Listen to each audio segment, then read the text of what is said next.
بسم اللہ الرحمن الرحیم۔ السلام علیکم۔ عرب اردو میڈیا ٹی وی میں خوش آمدید۔ ناظرین، سعودی عرب کے محکمہ ٹریفک کی طرف سے بیان جاری ہوا ہے کہ جس شخص کو کرونا کی احتیاطی تدابیر کی مخالفت پر جرمانہ ہوا ہو اور اس نے وہ جرمانہ ادا نہ کیا ہو تو اس کا ڈرائیونگ لائسنس تجدید یا نیو نہیں ہو سکتا۔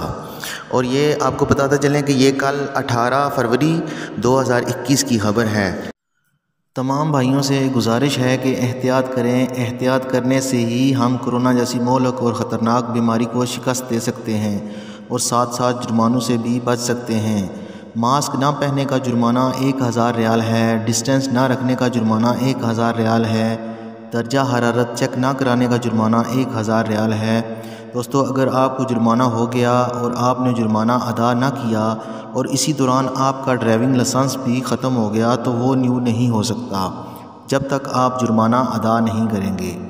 دوستو، امید کرتا ہوں آپ کو ہماری آج کی یہ ویڈیو پسند آئے گی۔ اگر ویڈیو پسند آئے تو چینل کو سبسکرائب کریں اور ہماری ویڈیو کو لائک کریں۔ فی امان اللہ۔